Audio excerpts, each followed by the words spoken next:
Oi, pessoal! Eu venho então mais uma vez para a gente conversar então sobre esta fase da pandemia e tudo que está acontecendo, né? E contar para vocês que hoje então eu venho trazer um assunto assim mais voltado aos pais e aos responsáveis, né? Quem ainda não me conhece, eu sou a Andréia Vismec Costa Biazar, eu sou psicóloga escolar pela Secretaria Municipal de Educação de Piraquara. Eu quero falar um pouquinho hoje sobre a gente fortalecer as crianças para passarem pelas dificuldades da vida. Isso a gente fala que na psicologia é a tal da resiliência. A gente ensinar as crianças a serem mais resilientes, ou seja, ensinar as crianças a superar as adversidades da vida. A gente está passando por uma grande adversidade, né? Com o coronavírus, e não será só essa na vida. Cada vez que a criança tiver uma perda na vida, tiver uma crise, um conflito familiar, que passar por obstáculos pequenos ou grandes, ela poderá sofrer ou não com isso. Então, quanto mais a gente estimula a resiliência, estimula essas estratégias que eu vou falar hoje, mais a criança terá então instrumento emocional dentro dela para dar conta disso, será mais leve, um pouco mais tranquilo. É claro que a gente vai ter ansiedade, vai chorar, vai sofrer, dependendo das coisas que acontecem na nossa vida, mas a gente vai ter capacidade de se reerguer, vai ter capacidade de se reinventar. E quantas vezes a gente não está fazendo isso agora nesse isolamento, né? Que já estamos indo para 3 meses e que a gente está tendo que se reinventar. Então, a gente vai falar hoje de como então ajudar as crianças e os jovens, os adolescentes a fazerem isso.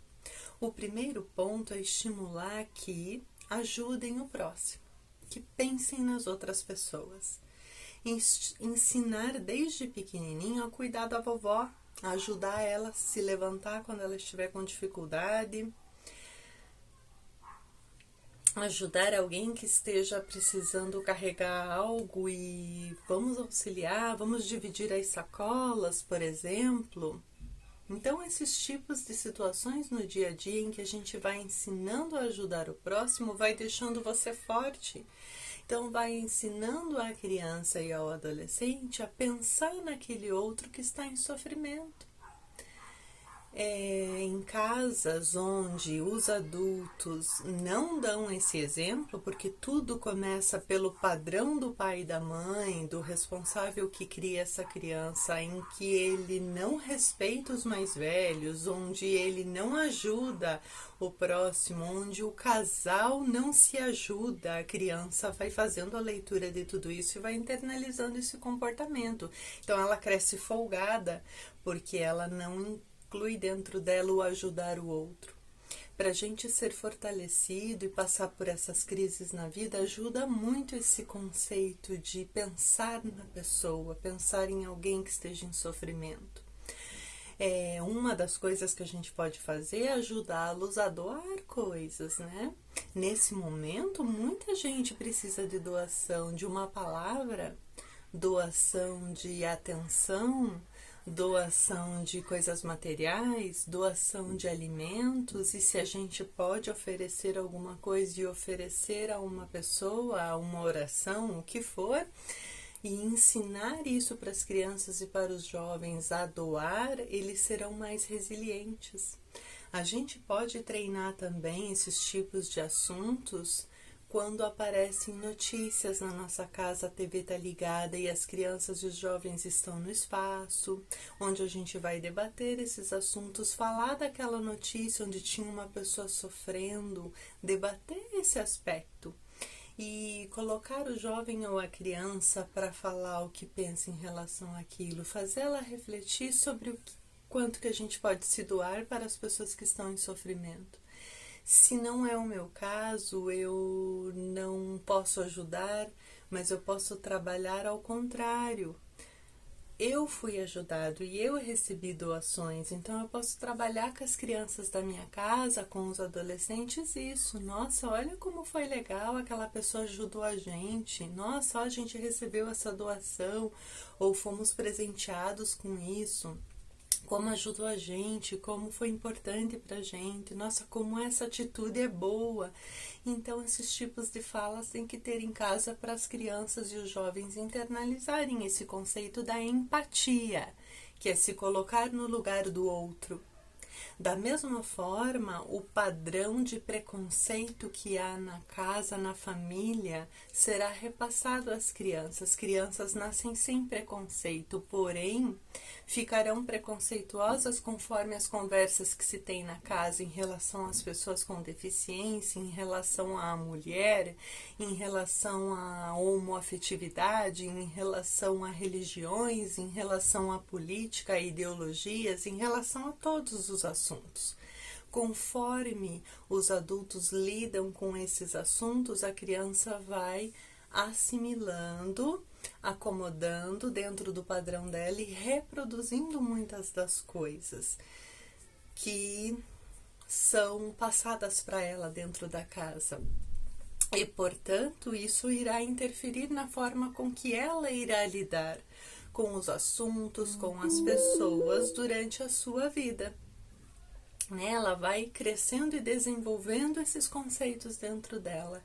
Isso é muito importante para o aspecto da resiliência, porque se eu ensino a escutar, a ser paciente, a não ser preconceituoso, a não rejeitar nenhum assunto, a saber ouvir, a ter tolerância com as pessoas, a criança cresce sendo assim com o próximo, aprendendo a ser assim, nessas situações todas que ela viverá de crise na vida dela. Outro aspecto que é importante para trabalhar resiliência com crianças é a gente ensiná-los a não ser ociosos. Nas famílias em que foi ensinado a criança a ser criativa, ela vai aprendendo a se automotivar, ela vai aprendendo a achar saídas para agora viver nessa fase de 3 meses em casa. Então, ela vai aprendendo a se autorregular e a inventar 1000 ideias. Então, naquela casa em que se ensinou a ir para fora, mexer no quintal, pegar tábua, brincar com tecido, brincar com a natureza, ela vai criando coisas todos os dias, ela não fica ociosa. Em compensação, uma criança que era só TV e celular, ela se pega em desespero, porque é muito tempo dentro de casa. Só para ficar em celular e TV começa a bater desespero, começa a dar ansiedade, começa a ficar depressivo só no quarto. Então, a gente precisa criar. E agora é a época em que os pais podem tirar essas crianças, esses adolescentes do quarto e ensinar a ser criativo. Então, essa criança, ela não aprendeu o instrumento musical, ela não aprendeu a brincar com um animal, não aprendeu a brincar na natureza, não tem coleção de nada, é só TV e celular. Então, fica pobre. Isso não ensina criatividade e não ensina a se automotivar, a se reinventar. O contrário disso, em casas em que se ensinou a ler, a ver filme, a mexer na cozinha, a criar pratos, a fazer uma cabana no meio da sala, a jogar um jogo de tabuleiro. Então, as pessoas, um ajuda o outro, um convida o outro para fazer coisas. E essa fase vai ficar mais leve, vai ficar mais fácil assim. Então, a gente fica mais resiliente, né? Sendo assim. E aí, a gente aprende a não ser ocioso. A gente aprende a ser mais ativo e a inventar coisas para fazer. Outra situação que ajuda na resiliência é ensinar as pessoas a serem positivas. Ensinar os filhos a ser otimistas. Que frente às situações de desgraça, às tristezas da vida, a gente pode tirar uma aprendizagem disso, tirar uma alegria disso, que no dia que a criança chorou porque tá chovendo lá fora, ela não pôde ir pro quintal, a gente, não, mas vamos, tem uma outra ideia, nossa, então hoje vai ser bom pra gente fazer um programa aqui dentro, vai ser assim, assim. Então, esse tipo de exemplo vai fazendo com que a criança não fique preso no pessimismo, na desgraça, no desânimo e no sofrimento. Faz com que ela tire o humor daquilo e que quando ela tiver crises na sua vida, ela vai ter esse movimento sempre de eu vou sair dessa. Então, falas do tipo, eu sei que hoje estamos com um problema, mas ainda nós vamos rir disso, você vai ver. Ou então, que lição que podemos tirar disso hoje? Então, esses tipos de exemplos são exemplos de falas que podemos ter com as crianças para ensinar elas a tirar uma aprendizagem da situação, tirar uma coisa engraçada da situação. E isso vai desenvolvendo, então, essa capacidade de superar as adversidades da vida. Se essas situações forem cômicas, engraçadas, carregadas de humor, será melhor ainda, porque daí ainda daremos risada disso, né? Quero falar ainda de um outro ponto, que é a importância da socialização. As crianças e os jovens que mais foram estimulados a ter uma vida social, eles vão ter agora grupinhos de amigos no WhatsApp, vão ter bastante pessoas nas redes sociais, vão ligar para os parentes, vão fazer videochamadas, serão muito criativas nesse aspecto. E isso ajuda muito, porque fortalecem vínculos. Agora a gente está em isolamento social, não está podendo ter as rotinas sociais, então as crianças e jovens que mais têm isso vai ser mais favorável. E é muito triste também, eu escuto às vezes de pré-adolescentes, adolescentes que eu atendo, que acontece dentro de casa uma coisa que se chama isolamento emocional. Que a gente mora na casa com várias pessoas e parece que tem quilômetros de distância entre essas pessoas.